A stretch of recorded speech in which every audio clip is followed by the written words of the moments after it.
Epilogue, Chapter I. Of Crime and Punishment by Fyodor Dostoevsky. Translated by Constance Garnett. Recording by Expatriate in Bangor, Maine. Epilogue. Chapter I. Siberia.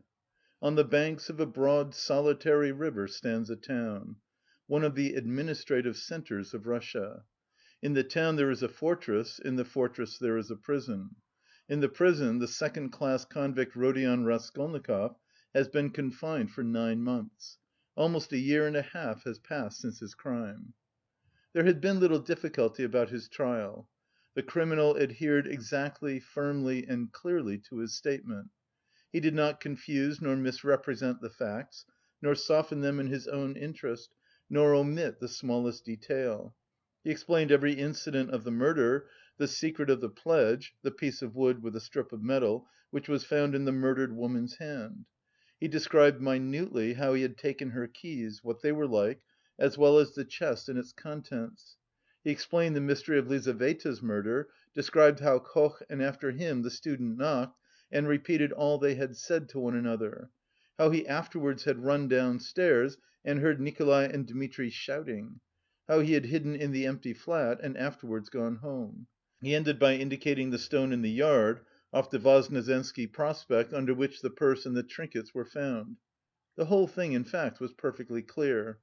The lawyers and the judges were very much struck, among other things, by the fact that he had hidden the trinkets and the purse under a stone, without making use of them, and that, what was more, he did not now remember what the trinkets were like, or even how many there were. The fact that he had never opened the purse and did not even know how much was in it seemed incredible. There turned out to be in the purse 317 roubles and 60 kopecks. From being so long under the stone, some of the most valuable notes lying uppermost had suffered from the damp. They were a long while trying to discover why the accused man should tell a lie about this, when about everything else he had made a truthful and straightforward confession. Finally some of the lawyers more versed in psychology admitted that it was possible he had really not looked into the purse, and so didn't know what was in it when he hid it under the stone.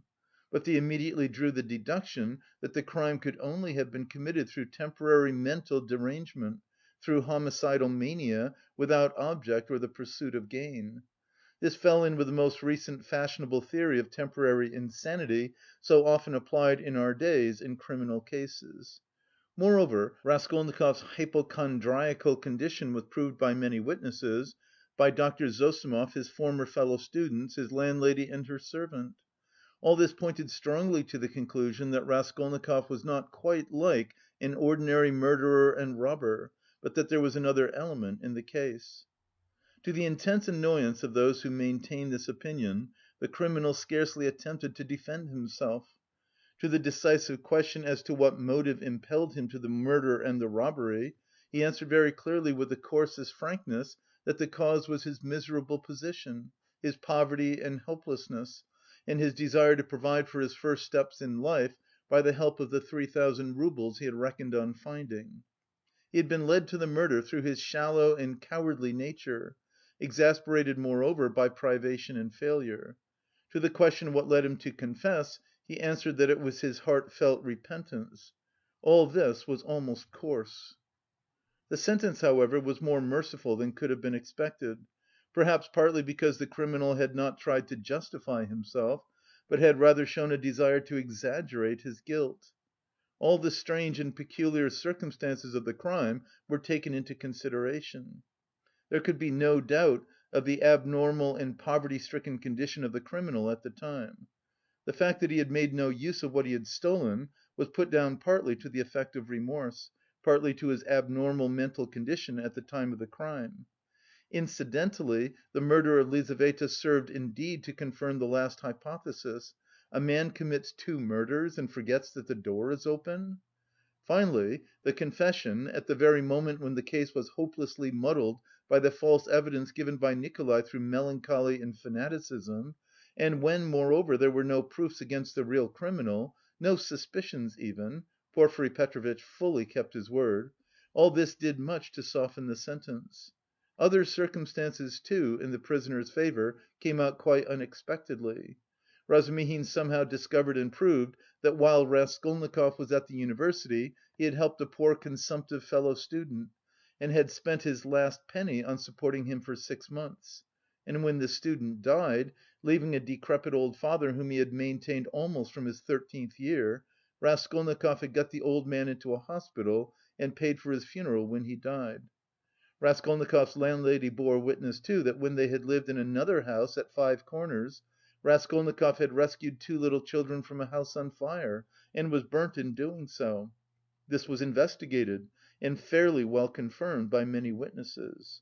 These facts made an impression in his favour. And in the end the criminal was, in consideration of extenuating circumstances, condemned to penal servitude in the second class for a term of 8 years only. At the very beginning of the trial Raskolnikov's mother fell ill. Dounia and Razumihin found it possible to get her out of Petersburg during the trial.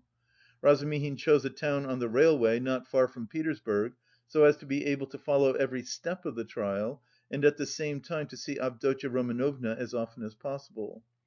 Pulcheria Alexandrovna's illness was a strange nervous one, and was accompanied by a partial derangement of her intellect. When Dounia returned from her last interview with her brother, she had found her mother already ill, in feverish delirium. That evening Razumihin and she agreed what answers they must make to her mother's questions about Raskolnikov, and made up a complete story for her mother's benefit of his having to go away to a distant part of Russia on a business commission, which would bring him in the end money and reputation. But they were struck by the fact that Pulcheria Alexandrovna never asked them anything on the subject, neither then nor thereafter. On the contrary, she had her own version of her son's sudden departure. She told them with tears how he had come to say good‐bye to her, hinting that she alone knew many mysterious and important facts, and that Rodya had many very powerful enemies, so that it was necessary for him to be in hiding. As for his future career, she had no doubt that it would be brilliant when certain sinister influences could be removed. She assured Razumihin that her son would be one day a great statesman, that his article and brilliant literary talent proved it. This article she was continually reading, she even read it aloud, almost took it to bed with her, but scarcely asked where Rodya was, though the subject was obviously avoided by the others, which might have been enough to awaken her suspicions. They began to be frightened at last at Pulcheria Alexandrovna's strange silence on certain subjects.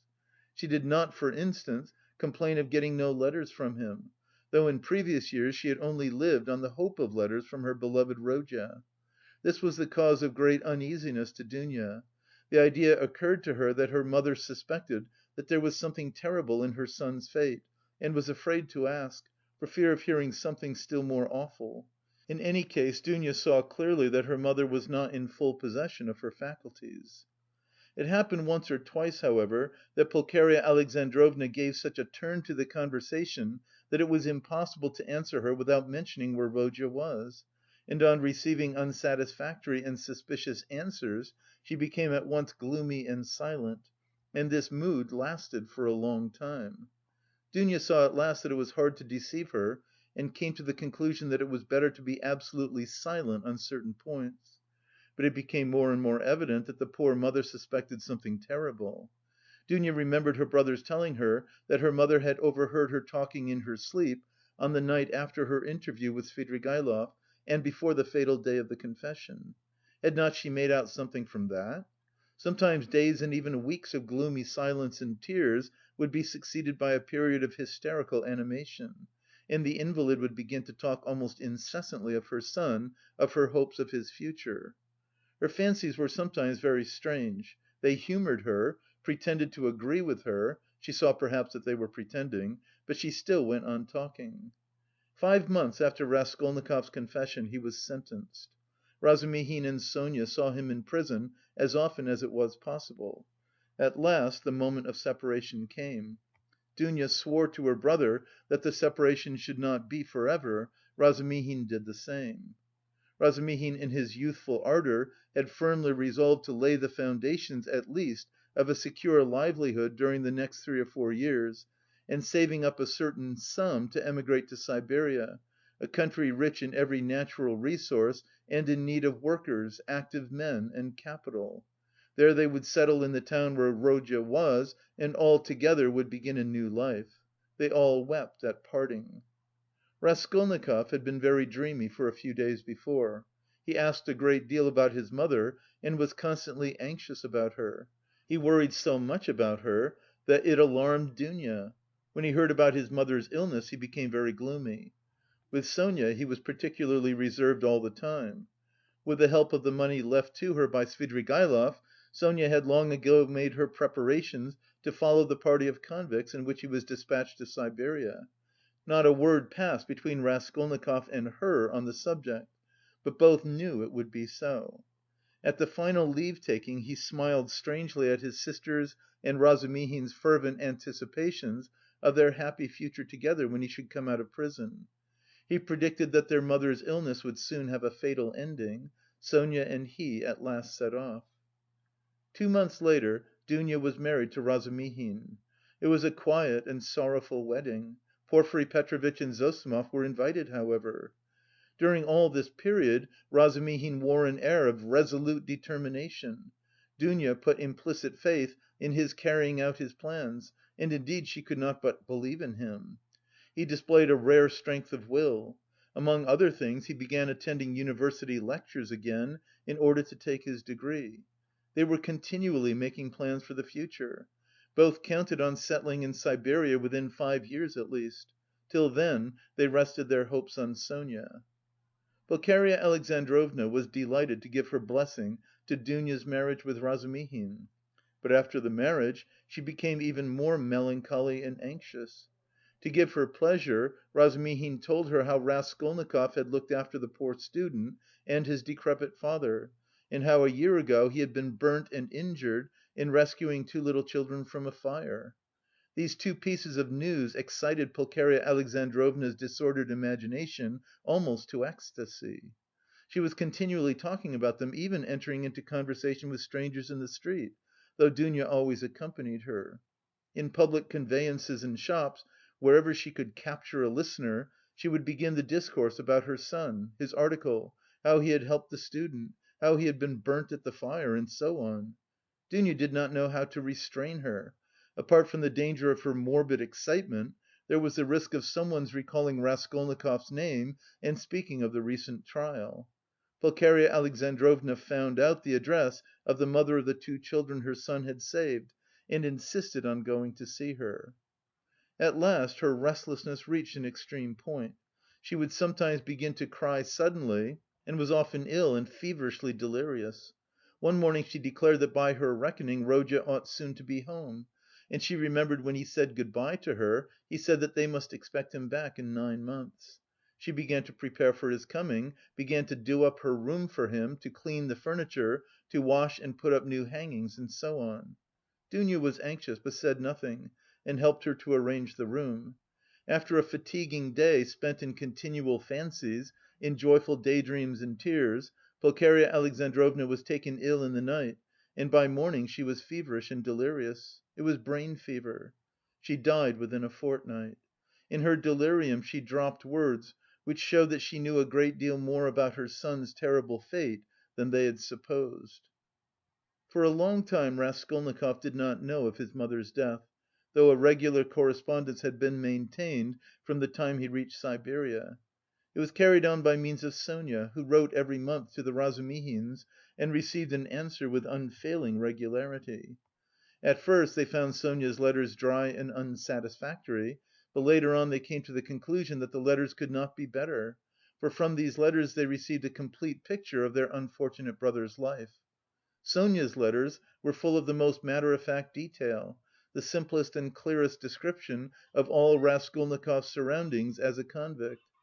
There was no word of her own hopes, no conjecture as to the future, no description of her feelings. Instead of any attempt to interpret his state of mind and inner life, she gave the simple facts, that is, his own words, an exact account of his health, what he asked for at their interviews, what commission he gave her, and so on. All these facts she gave with extraordinary minuteness. The picture of their unhappy brother stood out at last with great clearness and precision. There could be no mistake because nothing was given but facts. but Dounia and her husband could get little comfort out of the news, especially at first. Sonia wrote that he was constantly sullen and not ready to talk, that he scarcely seemed interested in the news she gave him from their letters, that he sometimes asked after his mother, and that when, seeing that he had guessed the truth, she told him at last of her death, she was surprised to find that he did not seem greatly affected by it, not externally at any rate.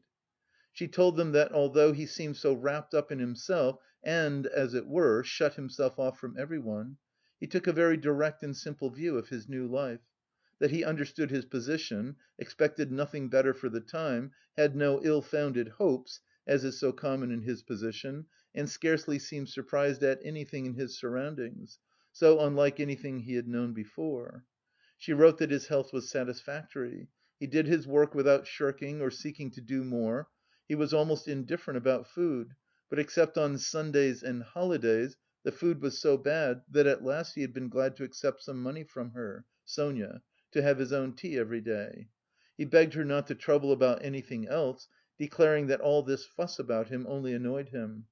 Sonia wrote further that in prison he shared the same room with the rest, that she had not seen the inside of their barracks, but concluded that they were crowded, miserable and unhealthy, that he slept on a plank bed, with a rug under him, and was unwilling to make any other arrangement, but that he lived so poorly and roughly, not from any plan or design, but simply from inattention and indifference.